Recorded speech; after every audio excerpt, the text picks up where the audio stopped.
Hi, everyone. I'm really glad to see all of you, and I'm thankful for the organizers. As a cannabis activist, I am really, really grateful that we're elevating the conversation and bringing it to universities, because this is what the industry deserves, and this is where we should be.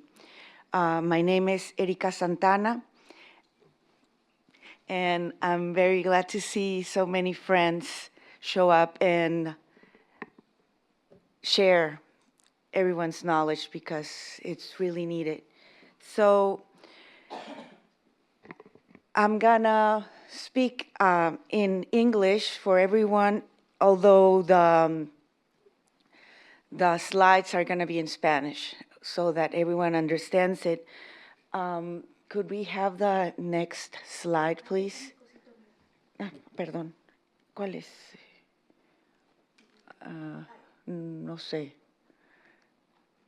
Okay.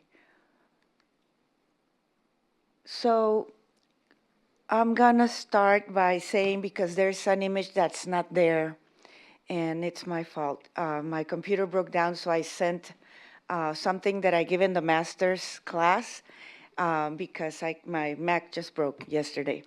And cannabis is a very complex situation to regulate, because all of the products it gives us.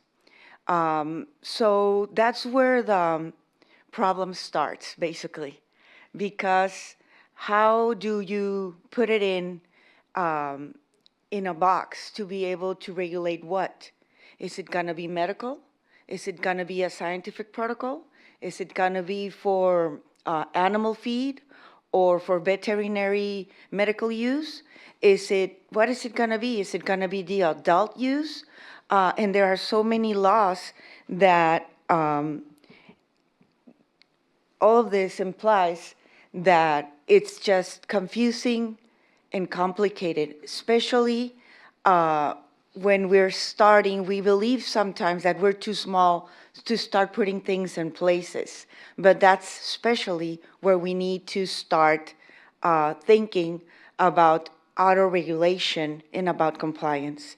So corporate compliance is a set of procedures and best practices that organizations adopt to identify and classify the operational and legal risks that that industry implies.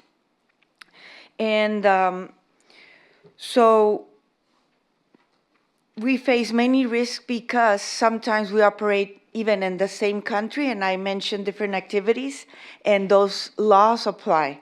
But what happens when we're importing from one country and exporting to another? Then the same kind of laws apply, but from other countries, and that it gets a little bit more complex.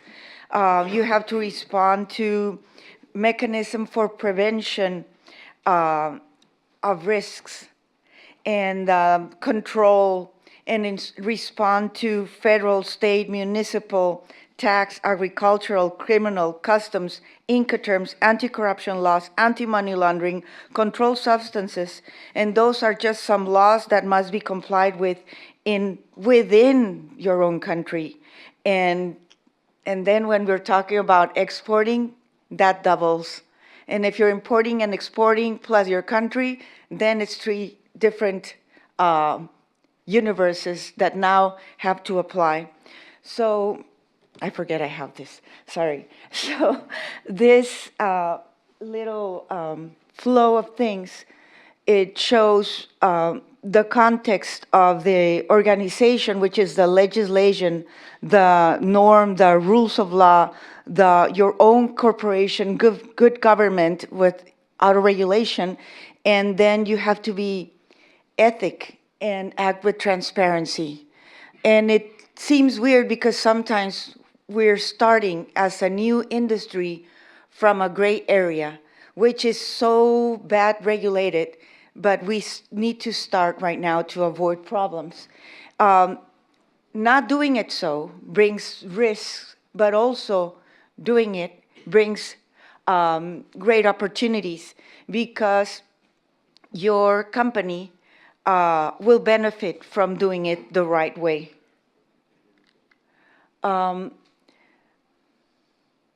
The legislative environment for your company, it's even more complex, because I'm going to go far. Before, when cannabis was legal, like 100 years ago in my country, in Mexico, there were not that many laws. And now we have so many things that rules us, because we became such a complex society that we just are there subjected to sanctions and different sanctions, because cannabis has been classified as a dangerous drug. Although it was reclassified, still there are areas of limbo. And that's where the risks for the person, the corporation, the things that the corporation owns could be affected. So prevention should be in our mind. And although sometimes we don't know where to start, we should probably think about that there are in every country associations for corporate compliance, and you can reach out for them, and they will be glad to give you manuals to start in your own country, in your own city, wherever you're located. We give free advice in Mexico for anyone. And if you're a big corporation, that's when it gets really complex, but it's always possible to start and get control of your own company. Sometimes we think, oh, why do I care? Well, alcohol, bank, tobacco, casinos, and every industry that is, let's say, vulnerable, that has a lot of loss, it's the most that is on the spotlight. That's the one that can get sanctions. In my country, they can be criminal sanctions. Criminal sanctions for the owners, criminal sanctions for the company. Assets can be frozen or just taken away in a legal process. So that's why it's important to avoid those problems. When people come, in my other life, before I was a congresswoman, I am an attorney, so people would come and I would ask them to come in and show me if they had a business plan, if they had a financial plan, what were they doing? Because from there you can always start and model who's doing what is your business plans, what is the differentiator, what is your financial projection, but especially define the corporate government, because from there you can also define responsibilities within the people that work for you. Because if someone commits something that's not legal within your company, then the whole company is not responsible. The person that does something that's illegal would be the responsible one. And it's very important, especially with people that are handling a lot of money or are doing crowdfunding. And we've known a lot of stories, but we always have to gather that information and make sure who's responsible for what, who's doing what, how is the information or the money flowing, and who's responding to whom. That is very important.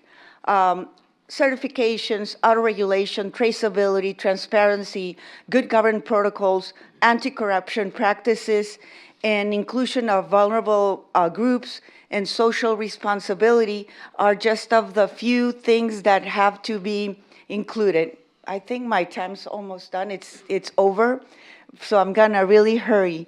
Basically there, it says that you have to be compliant with every law, rule of law, or anything that there is for you to comply, and it's worth it. the risk to prevent are reputational damages, sanctions, money sanctions, the seize of properties, loss of your own liberty.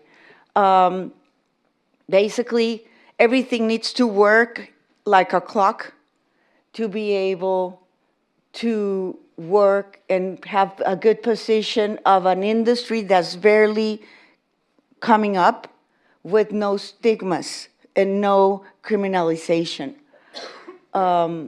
Really fast so that we can finish.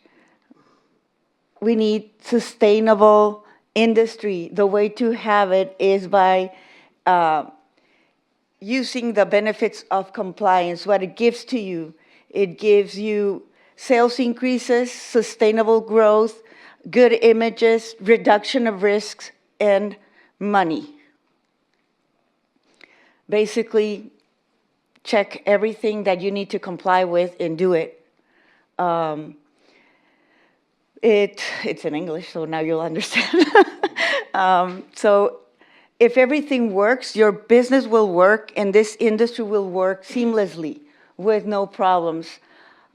We need to respect laws and respect human rights, try to include vulnerable people in your companies, and be socially responsible wherever you go, because that will also add value to your company, but it's also good for everyone.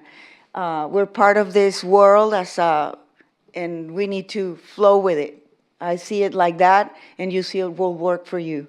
We're working into having laws that are less hard for everyone, but until we get there and we get a true regulation for cannabis, we need especially to be careful and comply with everything. Even corporations or industries that are fully established, like I said before, tobacco, alcohol, banks, anything financial, and casinos need especially compliance officers. I see the same risk in this industry that I belong to, and no matter your size, especially if you're starting, it's going to be easier. It doesn't have to be expensive, but we need to check it out. And if you just have any questions or comments, I'm always available in my email or by phone, and I'm just there. Thank you so much.